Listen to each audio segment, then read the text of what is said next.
Chapter 29, The Outlaw's Advance. It was the time before Christmas, the waiting time for the coming of the message, the lights waiting to defeat the darkness. But the citadel of Camelot had now become a fortress under attack from the strain of the internal fractures that had occurred when Morgause struck. And they were getting worse, not better. Pressure was being applied to the outer borders of the land while inside Arthur took no steps to lead his people.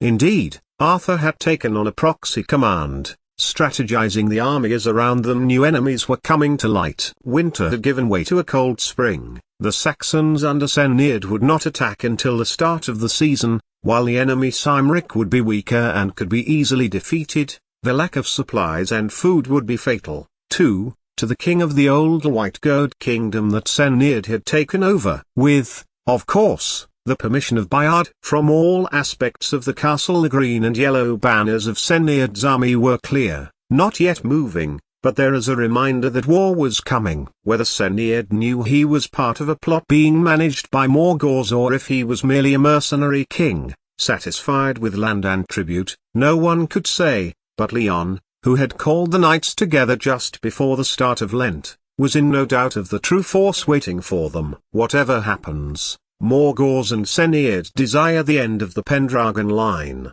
he told the knights, Ilund included. They had locked themselves within one of the dungeons and were using the solitude to talk in confidence. We stand with Arthur. Pledge it. He put out a hand, his palm flat. Percival and Delin held out theirs, shortly followed by Gawain and Ilund. We pledge, came the reply, and now their path was reaffirmed. Whatever Arthur decided, however he decided to handle the Sennead threat, they would be there with him. While the knights renewed their vow of loyalty, things were not so uplifting and optimistic within the castle walls themselves. The mechanism of war rumbled on, strategies enmeshing with tactics and logistics, mainly in the lap of Sir Hector, but many a prayer was being said in the chapel that conveyed the fear of the populace, faced with doubt over leadership within Camelot, particularly as Arthur could not outwardly take the throne from his father, nor make any sort of statement against Morgana, as this would confirm Morgause's words to be true. Arthur himself carried that doubt with him too. Waking images of his mother sat at the peripheries of his mind with the worry about the throne as his father's mind diminished and deteriorated. Even Morgause's voice, her measured, deliberate, and unyielding statements continued to echo in his mind. Ilund could have dispatched her quickly, he could have sent the witch to her death at Aeled's hand, but he had chosen not to. Ilund. Why she was in his mind so often? Was it the doubt to her heritage that concerned him, a Saxon king on Camelot's doorstep with a half-Saxon warrior in his company? The door opened without the courtesy of the visitor to knock. Half-dressed, Arthur scowled at the intruder, and scowled more when he saw it was Aeled. The knights are in the lower chamber, Arthur told her. When do you come to the prince's bedroom unannounced? Ilund gave him a cold stare, then moved forward with a plan of Camelot's citadel in her hands. I went to see Gaius. He gave me a copy of the city before your father's renovations. Look. She nodded to the plan. When Arthur did not look, she looked up to him. I'm dressing. I'm not stopping you, she told him, and looked back to the map. I was on duty on the ramparts just there. She pointed at the anterior gate, and saw there was a break in the line of the curtain wall, not big, but big enough to suggest the masons had either not finished, or they had trouble aligning old stonework with new or broken bar. She trailed off, and looked at Arthur again, who was standing with his hands on his hips. Ilund, strip off and dance around naked for all I care. I need you to listen to me, she snapped. Hector's making a mistake by defending all at the east. Morgause will come to the west with others, a broken bar likely made up of pagans, likely made up of mercenaries, likely made up of Odin's men, who have long since desired Camelot. As you know, a broken bar. She looked affronted when Arthur had not engaged her with conversation. You are not to engage in these battles, Arthur told her, severely. You will a broken bar likely argue with me now, and say you will anyway. Do not. Ilund, he held up a hand at the argument he had anticipated. I need you here, in the castle, with Morgana. It made sense. If Morgana had been affected by Morgause's magic, Ilun's defense of the lady would mean she would be able to stop her from making a move, going in with more gauze if no one was with her.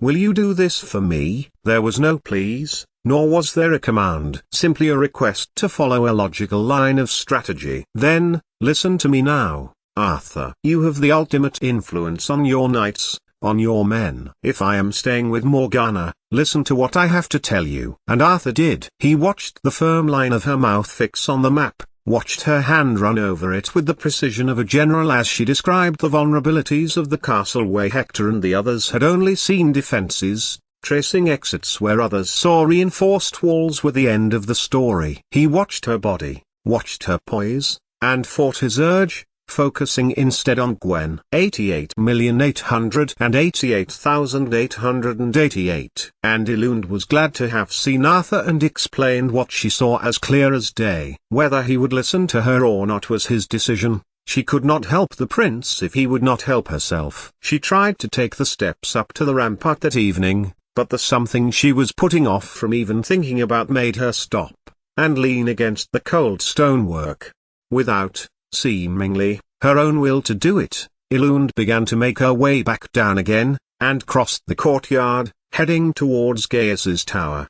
"It has been some time since I have seen you," Gaius told her as knocked. "Do come in, Ilund," he added. "What can I do for you?" She did not answer immediately for, by the time she entered Gaius's chambers, the siege had already begun, its slowness grinding against the palisade walls, the distant reverberations of impact and shouted command filtering even into that enclosed space. "Gaius, I am not injured," she told him. "I am not even engaging in this battle directly, at any rate," she added. "I am very glad to hear it," the physician told her. "And you have come to see me about, this is somewhat delicate," she began. Gaius looked over her with immediate concern, though it shifted almost at once into something more precise as he took in her posture, her stillness, the tension she did not quite succeed in disguising. "Let me close that door, and secure it," he told her, with the deliberate narration of a man accustomed to reading what was not being said. "You've come here, Ilund," he continued, his mind fleeting to hands being held and kisses in not-so-secluded areas of the palace. "I hear Hemlock will help, or Tanzia Broken Bar. Those may help for many things, my dear," Gaius told her. "You may tell me," he added, tapping her hand reassuringly. And she did, describing her condition, the timings, or lack of them, being the most significant, as well as her lapses in concentration, her unexpected tiredness. Gaius listened, not merely to the content of her words but to their omissions, and when he spoke again, it was with careful neutrality. "And you believe this is not fatigue?" Ilund's expression tightened, not in fear, but in irritation at the lack of clarity. "I believe," she said, "that if I misjudge this now, in the middle of a siege, people will die. If it is what it is, it would not remain a private matter for long," she went on. "Blood is political, in Camelot, dangerous, as we have all seen with Morgause." Gaius chose, with the deliberateness of a doctor, the only practical answer that needed to be addressed at that moment. "Can you fight?" "Yes." "Buta Broken Bar not as I could." "Then proceed." "Carefully and quietly." "And the herbs a Broken Bar?" Gaius breathed steadily. She was not the first woman to come to him for an abortificant remedy, nor would she be the last. "Ilund, what you suggest is highly dangerous, a route that could cause you harm, even death. But, they are possible." "Effective?" "They can be. Not those particular ones you mentioned, but in the hands of a trained, competent practitioner, I would cautiously say yes." Ilund gave a half-smile, and looked at Gaius earnestly. "It is why I came to you." 88,888,888. From her window high up in the central part of the castle, Morgana watched Ilund cross the courtyard and head in her direction with a focus that had sharpened since Morgause had arrived.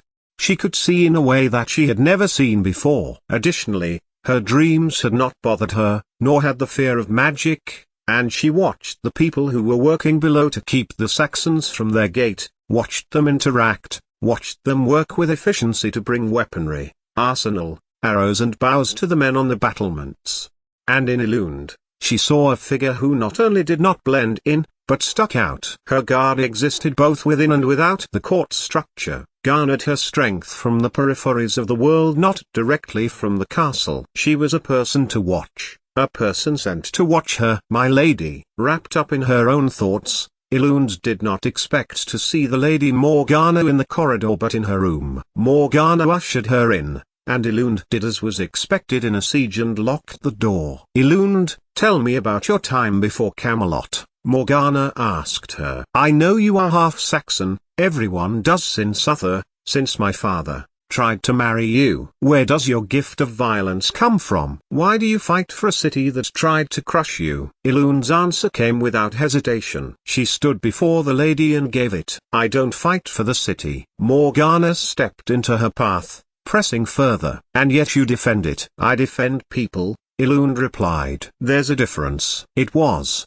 in its way, an answer Morgana expected, and one that she out and out rejected. And yet, as a woman, not acknowledged by Arthur, not even given the dignity of being a knight, yet you are braver than them all. You are still here. She took a step even closer, Morgana's words now betraying her intent. The druids would not hunt you, she continued, her tone shifting, for it was now influenced by something beyond her own senses. They would not fear what you are. I do not fear it, Elund replied, and detected something there. Within Morgana's voice was an echo, that of Morgause, not a paraphrase but an idea, taking hold within Morgana's mind, stirring something that was hidden, dormant.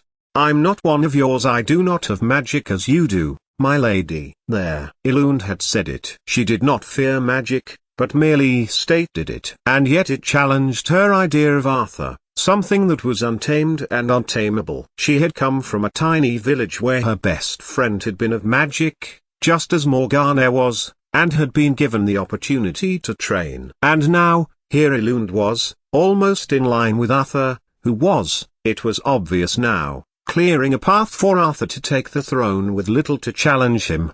You could be. And she believed it too. In her eyes, Elund could see Morgana's power, waiting as it had been for the key to open it. And Morgause had been that key. My lady, if you start believing everything she told you, you're going to break something you can't put back together. Perhaps it was already broken, she replied, her voice relishing the idea. Perhaps it needed putting back together in a different way. And in that moment, Elund saw it, not ambition or malice, but the fracturing of the idea of Camelot, precisely as Morgause had intended. I am tired, Morgana told her, retreating back to the sanctuary of her bed, her voice becoming soft again. Please, take the chair, you look as exhausted as I feel. 88,888,888. Beyond the walls, Senird considered Elund from an entirely different perspective. He did not wish to destroy her as Morgause did. Instead, he had listened to advice, and preferred, not destruction, but acquisition. All over the Saxon lands the rumor of Bayard's daughter abounded, that she resided in the Cymre clans as a warrior. And then he met Mordred, and this was confirmed. The young man stood to one side in the tent with a stillness that concealed immense and growing power. He was a warlock, and they were who Arthur feared. It was a mere bonus that he was old friends with Elund. I won't let them touch her, Mordred said quietly, or you, or anyone. 88,888,888. When the first assault came, Arthur led from the front, as expected, the knights surrounding him. But, they were driven back to the ramparts, and back further to the palisade wall. Above, Elund stood with the guard, repelling ladder and projectile with ruthless efficiency, with movements economical, strikes calculated, violence stripped of display and show and directed to the survival of the city. Arthur found himself beside her as the battle tightened into close quarters, their movements aligning not through coordination but necessity. I told you to stay with Morgana, he snapped, breath ragged with effort. I don't take orders from men who can't hold their own walls, she returned, the exchange as much rhythm as argument. Yet beneath it ran something else. Arthur noticed the slight delay in her recovery from a round of attacks to the northern side of the wall. Fractions of seconds where she should have been faster. Elune noticed his looks to Morgana's chambers, where she ought to have been. Gaius is with her, tending her nightmares. Tending, true, but with a pacificant, a sedative. Saxons were appearing at the top of the ladder. With great presence of mind, Leon hacked a grappling hook rope and pushed the top rung away. The dozen or so mercenaries, some of whom Elune likely knew, fell away like ants in a nest. A swipe to her left and Eline's shield arm caught a blow, slicing to her right. They fought on, Arthur's hand meeting hers momentarily before she swiped away an attack to Arthur's shoulder. "My thanks." Elune nodded, and continued to fight beside him with the rest of Camelot's guard and men, holding them off, causing retreat. 88,888,888. Nightfall, however, did not end the siege. Instead, it pushed the conflict into the areas of the castle that Elune had precisely explained to Arthur that morning. Guards watched for signs of breach, and knights defended, once or twice repelling Saxon lone wolves seeking a way in. Merlin, however, called Elune back as she saw her head to the old Roman sewers, through which Matthew, Mordred, had escaped all those years ago.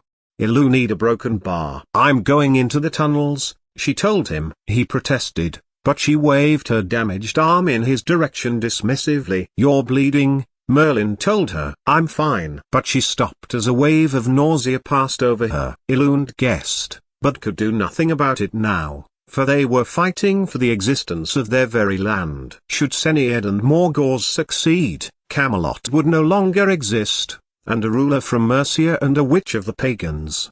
Behind her, Merlin followed, along with Kay, Sir Hector's second-in-command. And, it wasn't long until they encountered Mordred. No longer a child, no longer the boy she had once known as Matthew, Mordred the trainee druid stood before her with a presence that was at once controlled and immense, power coiled beneath stillness. "I won't let them hurt you," he said, his voice steady, his conviction absolute. "But you're fighting for the wrong side." Elune held his gaze, feeling, despite everything, the echo of who he had been. "Not today, Matthew," she said softly, sword raised. Something flickered in him at the name. Recognition? Resistance? He recognized her name for him, evoking long, long days, laughter, joy. "Today, I have a prince to protect, and you know I don't change my mind."